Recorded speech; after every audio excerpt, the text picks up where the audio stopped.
কোরিয়াতে স্কুলের বাচ্চারা অনেকেই স্কুলে যাচ্ছেন না। তারা কোনো একটা জায়গায় একটা কাজ নিচ্ছে ছোটোখাটো এবং কিছুটা পয়সা খুব তাড়াতাড়ি সেখান থেকে পাচ্ছে, পার্ট টাইম জব কোথাও, সেইটা নিয়ে একটা ইন্টারনেট কানেক্টিভিটি জোগাড় করছে, করে সে গেমিং বা গেমের মধ্যে বসে পড়ছে। এতটাই সেটা তাকে মানে কী বলবো ঘিরে ধরেছে বা চেপে ধরেছে বা তার থেকে বেরোতে পারছে না, যে তারা হাগিস পরে বসে থাকে এবং এক সপ্তাহ বসে আছে প্রায় কিছু না খেয়ে দেয়ে এবং প্রায় বাথরুমে না গিয়ে, এরকম রিপোর্টও আছে। এখন রিসেন্টলি যেটা হয়েছে সেটা হচ্ছে যে মোবাইল ফোন, বিশেষ করে মোবাইল ফোনের একটা থ্রুতে গেমস, এটা একটা এক্সপ্লোশন হয়েছে ভারতে, অ্যান্ড্রয়েড বিশেষ করে। মোবাইল খুবই অ্যাফোর্ডেবল জিনিস, তো এটার জন্যে গেমটা খুব বেশি ঢুকে গেছে। গেমস কেন, মোবাইলের সংক্রান্ত যা যা জিনিস সব ঢুকে গেছে। আগের থেকে সেল অনেক কমে গেছে। সেল কমে গেছে, অ্যাকচুয়ালি এটা মোবাইলের এফেক্ট আপনি বলতে পারেন। এখন লুডো থেকে আপনার ক্রিকেট থেকে বা ক্যারাম থেকে বিলিয়ার্ড থেকে সবই লোকে মোবাইলে গেম খেলছে, তো সেই কারণে আমাদের এই সব সেল আগের থেকে অনেক ডাউন হয়ে গেছে।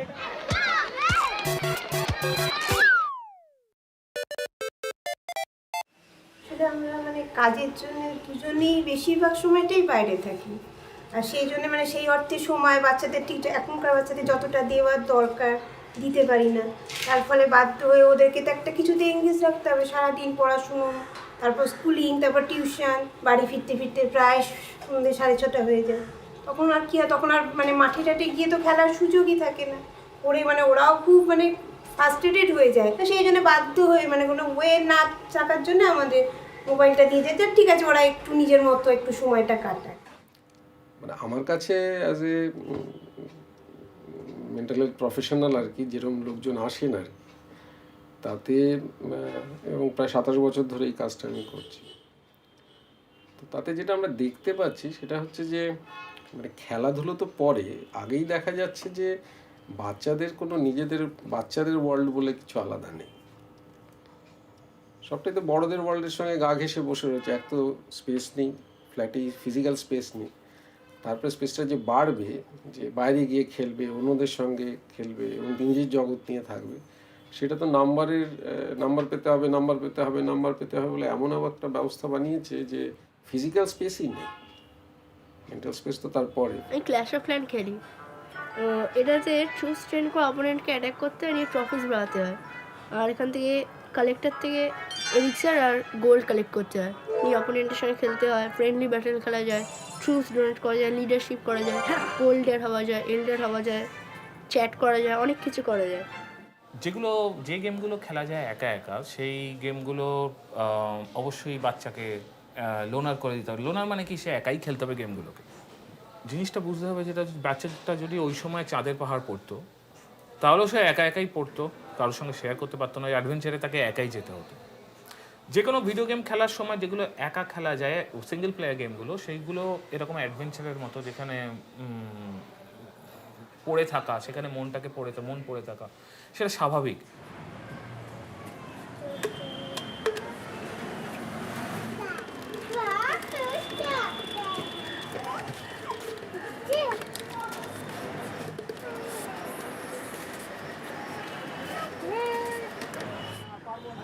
মানে খেলা, শুধু খেলা, ক্রিকেট, ফুটবল এই নিয়ে মাতামাতি ছিল আমাদের। অত পড়ার চাপ ছিল না আমাদের। যখনই সুযোগ পেয়েছি খেলতে, তখন কোনো মোবাইল ছিল না, টিভি ছিল না, মানে যাই খেলাধুলা ফিজিক্যালি। বাড়িতে কোনো বন্ধুরা চলে এলো ছোটোবেলার, তো আমরা বাইরের দিকেই খেলাধুলা করতাম। আমরা যখন ক্রিকেট খেলতাম, পুরো টিম হলো পাড়ার মধ্যে খেলছি, তখন 10টা থেকে খেলা আরম্ভ হতো 4টে অবধি, মানে সবাই খেলার মধ্যে মেতে থাকতাম। আস্তে যেমন দিনগুলো এগিয়ে এসছে, যত যেমন টেকনোলজি সব এসে গেছে আস্তে আস্তে, আপনি দেখুন স্পোর্টসের দোকান দিনের পর দিন কমে যাচ্ছে। অত মার্কেটও নেই স্পোর্টসের সেরকম আগেকার মতো, অত খেলাধুলাও নেই। এখন যা দেখুন বাচ্চারা বা বাড়ির মধ্যে হোক, সব মোবাইলে গেম। এখন প্লে স্টোর বলতে, আগে আমরা একটা খেলা দোকানে যেতাম, আর এখন প্লে স্টোর মানেই হচ্ছে আপনি যখন মোবাইল বার করবেন, এখনকার প্লে স্টোর, এখানে প্লে স্টোর থেকে গেম ডাউনলোড করবে, আর নিয়ে আরও খেলা করতে। To be in this world, আমি এই জগতে কিভাবে থাকবো সেটা আমাকে শিখতে হবে। হ্যাঁ, সে আমি ডাক্তার, ইঞ্জিনিয়ার, মুক্তার যাই হই পড়াশুনো করে, কিন্তু আমি এই জগৎটাতে থাকবো। কোথাও আমরা কাউকে সে ব্যাপারে কিছুই শেখাচ্ছি না। আর বাবা মাদের খুবই অসহায়, তারা আসলে বাবা মা হয়ে যাওয়ার পরে ঠিক বুঝে উঠতে পারে না যে কি করব এই বাচ্চাটাকে নিয়ে আর কি। প্রচণ্ড কম্পিটিশন, মানে এক একটা ক্লাস 2 এর ছেলেদেরকে জন্য 3-4টে করে টিচার বাড়িতে, এবং প্রথম থেকেই ফার্স্ট হবে এবং কোনো দিন লাস্ট হবে না। এই যে ভালো স্টুডেন্টগুলো আছে ওরা স্কুলের হিরো, অন্যরা নয়, তো একটা কনফিডেন্স প্রবলেমে ভোগে। আমি একটা জিনিস লক্ষ্য করলাম, সেটা হচ্ছে ভিডিও গেমস এখানে খুব ভালো, মানে এই স্ট্রেসটা থেকে বেরোবার পরিপূরক। Life is unfair, game unfair নয়। যেসব বাচ্চারা স্কুলে হয়তো সেভাবে স্মাইলি পেলো না, স্কুলে হয়তো গুড পেলো না, ভেরি গুড পেলো না, তো তারা এই গেমসগুলোর মধ্যে দিয়ে প্রতিদিন একটা সাময়িক আনন্দ পাচ্ছে, প্লেজার পাচ্ছে যে না আমি পারি, এই কনফিডেন্স লেভেলটা তার তৈরি হচ্ছে। কনফিডেন্স লেভেল তো নানানভাবে তৈরি হতে পারে। আমি আজকে কাউকে গিয়ে সপাটে একখানা চড় মারলাম, আমার কনফিডেন্স লেভেল তৈরি হয়ে গেল, আমি পরের দিন দুজনকে মারতেই পারি। এইভাবে কনফিডেন্স লেভেল তৈরি হয়ে যেখান থেকে আমি মূল স্রোত থেকে একেবারে সরে যাচ্ছি, আজকে আমি হয়তো স্টার পেলাম না, আজকে হয়তো আমি স্মাইলি পেলাম না, কিন্তু কালকে পেতে পারি। এটা যদি আমার পরিবারের সবাই আমাকে বোঝাতে সক্ষম হন, সেইটুকু সুযোগ যদি বাচ্চাদেরকে আমরা দিতে পারি, বা বাচ্চারা যদি সেটুকু ইউজ করতে পারে, আমার মনে হয় তাতে অনেক ভালো হয়। আমি যতক্ষণ ওটা আমার কন্ট্রোলে আছে ততক্ষণ ঠিক আছে, তো ওটাই যখন আমাকে কন্ট্রোল করছে তখন তো অবস্থাটা খুবই ঠিক।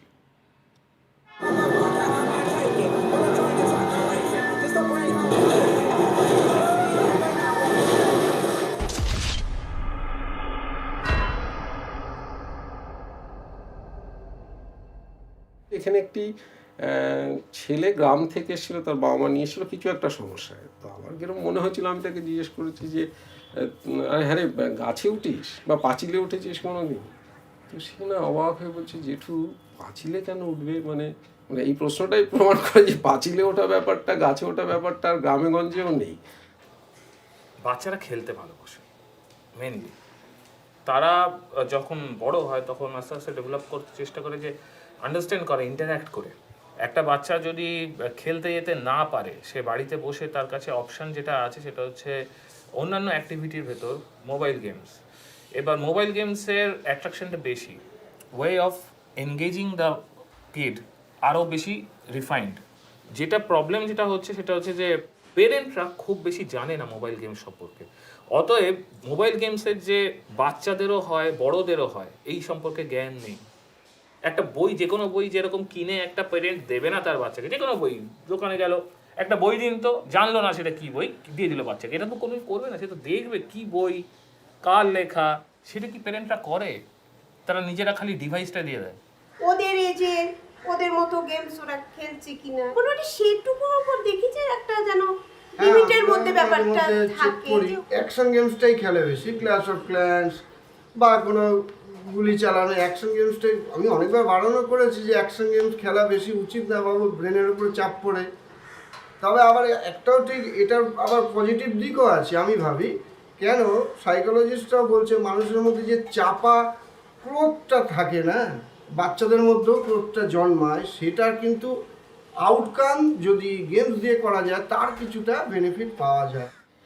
সুন্দর মুভিং একটা অবজেক্ট, তার সঙ্গে একটা আওয়াজ আসছে, আলো আসছে, নানান রকম শব্দ আসছে এবং তার সঙ্গে একটা চ্যালেঞ্জ আসছে। গেমে যদি এরকম হয় তাহলে সে সেখান থেকে বেরিয়ে আলাদা করে একটা গেমই বানানোর চেষ্টা করতে পারে। মানে তার থেকে বাইরে সে কি ভাবতে পারে, তার থেকে তো বেশি কিছু সে ভাবতে পারে না, কারণ কনস্ট্যান্টলি তো এটা অনেকটা নেশা করার মতো আর কি।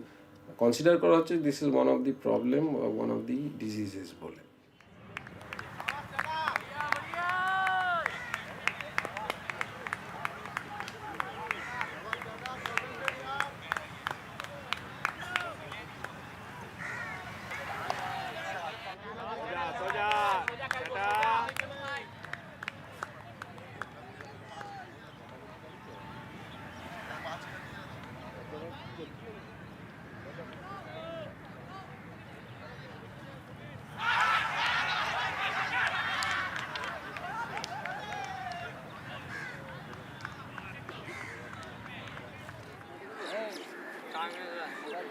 जाल में डाल दीजिएगा अच्छे से हम लोग भी क्रिकेटर हैं फेसबुक पे Snapchat Instagram WhatsApp Twitter hike भी हाइक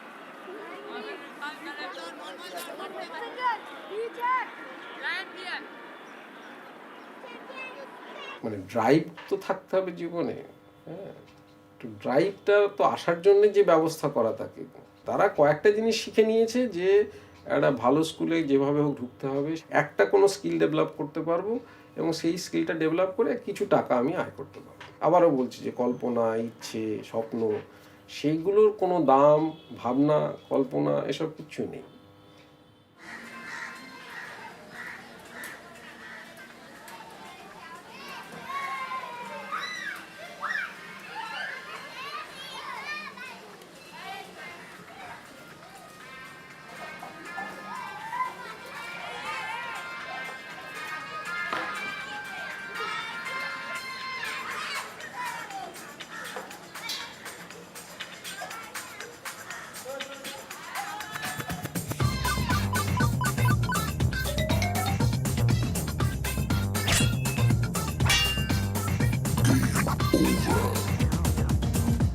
হ্যাঁ, এতটা বেশি অ্যাকশন গেমস যে গুলিগালা করে মেরে দেওয়া মানুষকে, এইসব গেমস আমরাও বলি না যে সবসময় খেলো, মাঝে সাঝে খেলো, ঠিক আছে, ফুটবল খেলো, এখন মোবাইলে ফুটবল আছে, তবে কিছুটা মানে ওরা পুরোটাই দেখতে খারাপ। অনেক সময় হয় কি দেখতে দেখতে ওরা বেশ খুব মানে গেমসের মধ্যে যখন খুব ঢুকে যায়, মানে তখন একটু মানে কিছু বলতে গেলে একটা মানে রেগে রেগে উত্তর দেওয়া।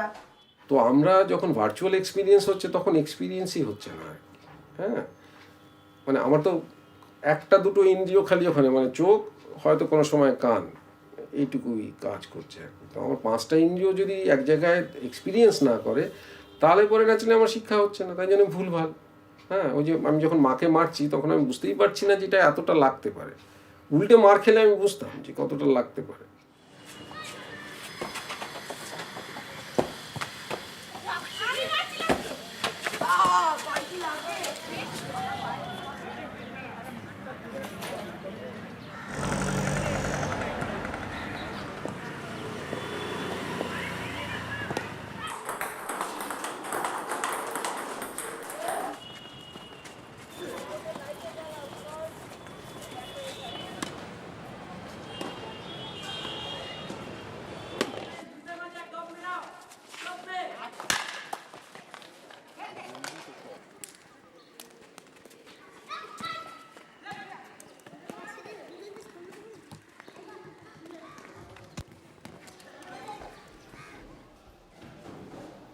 যেটা মেনলি শেখা যায় গেমের থেকে, বইয়ের থেকে সঙ্গে গুলিয়ে ফেলে হবে না। বইয়ে যেরকম কি শেখাতে পারে একটি লোক, যে সামাজিক মূল্যবোধ, নানান কিছু শেখাতে পারে, কিভাবে কি করতে হয়, সাহসের পরিচয়।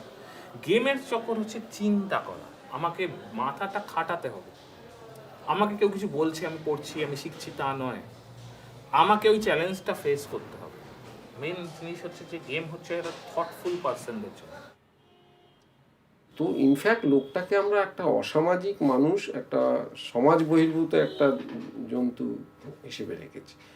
তারপরে তাকে যখন রিয়েল লাইফে ছেড়ে দিচ্ছি তখন তার সত্যি ভয়ঙ্কর কষ্ট, সম্পর্ক নিয়ে কষ্ট, হ্যাঁ, যে তখন দেখা যাচ্ছে যে আমি যখন আমি উল্টো দিক থেকে পাচ্ছি যে তার মানে আমার শিক্ষাই হয়নি।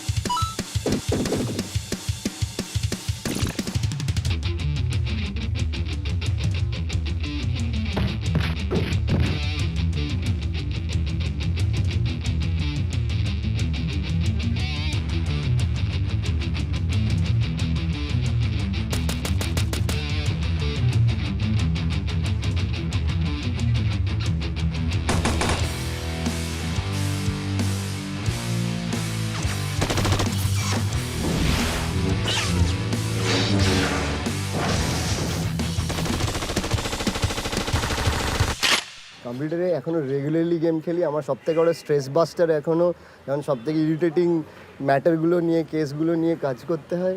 বিগেস্ট স্ট্রেস বাস্টার হচ্ছে কাউন্টার স্ট্রাইক খেলা। 20 মিনিট একটুখানি টেররিস্টদের ওড়ালাম, মাথাটা খালি হয়ে গেল।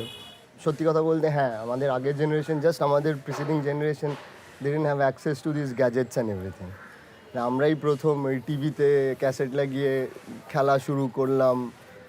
তারপরে আস্তে আস্তে জিনিসটা আরও বেটার হতে শুরু করলো, computer, better graphics and everything. কিন্তু আমাদের কোনোদিন এই ক্লাসটা ছিল না। আমার এখনও মনে আছে, মানে এই এন্টায়ার জায়গাটা আমাদের পুরো মাঠ ছিল। সামার ভ্যাকেশনে এন্টায়ার দুপুরবেলাটা আমি আর আমার ভাই প্রজেক্টাই যে ম্যাক্স পেন, ফিফা খেলে কাটাতাম।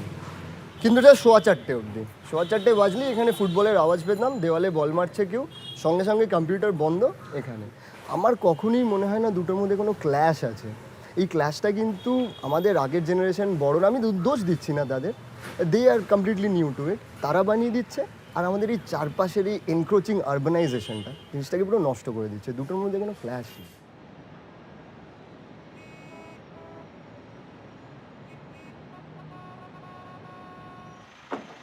আমি ছোটোবেলা থেকে খেলাধুলার মধ্যে থেকেই বড় হয়েছি। আমি 91 থেকে কলকাতা ডিভিশন খেলেছি, 98 পর্যন্ত খেলেছি। আমি মোহামেডান স্পোর্টিং থেকে উঠেছিলাম। এখন যে অবস্থা, যা সমাজ ব্যবস্থা, সেখানে দাঁড়িয়ে আমি প্রফেশনের দিক থেকে যখন দেখি যে কোনো ব্যক্তি, তার একটা ছোট্ট জায়গা ছিল, সেখানে বাচ্চারা খেলাধুলা করতো, সে তার প্রয়োজনে হয়তো সেই জমিটা আমাকে দিয়ে দিয়েছে বিল্ডিং করবার জন্য। এখনও রাস্তা গিয়ে যেতে যেতে কোথাও যদি ছোট্ট একটা মাঠে দেখি যে কোনো বাচ্চারা খেলাধুলা করছে, দাঁড়িয়ে 2 মিনিট অন্তত দেখি।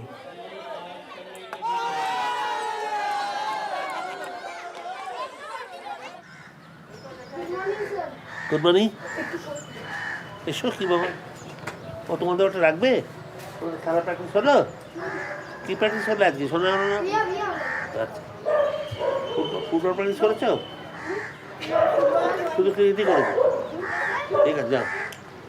এই সবাই যেন এক মুখ ক্রিকেট খেলার শক্ত সবাই জানে ক্রিকেট খেলি ছেড়ে কুটিপুটি। আধুনিক সভ্যতা বাড়িয়ে দিয়েছে বেগ, কেড়ে নিয়েছে আবেগ। স্পোর্টস একটা অলরাউন্ড জিনিস, অলরাউন্ড ডেভেলপমেন্ট হয়। তারপর থেকে আমরা নজর দিচ্ছি না, আমাদের ছেলেমেয়েদের কিছু ক্ষেত্রে দিচ্ছি না। প্রত্যেকটা ছেলেমেয়েদের মধ্যে যদি আকাঙ্ক্ষা, তার স্প্রিয়াটা, তাদের চেষ্টাটাকে আমি একটু এগিয়ে দিতে পারি, একটু যদি আমার কথায় করার জন্য একটু অনুপ্রাণিত বোধ করে।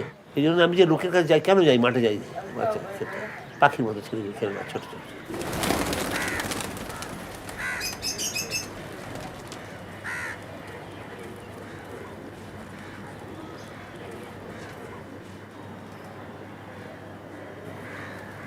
ফোনে খেলার থেকে আমার ফুটবল খেলতে, মানে মাঠে ফুটবল খেলতে বেশি ভাল লাগে। কিন্তু ওখানে তো বেশি বন্ধু নেই, তাই বোর হয়ে যাই। ফোনে খেলতে গেলে যে বসে থাকো, সেটা আমার বেশি ভাল লাগে না। কিন্তু তাও খেলি, কারণ আমার সঙ্গী সাথী কেউ নেই। সঙ্গীর সাথে ছিল যোগাযোগ, কিন্তু এখন আর নেই, তাই একা খেলি।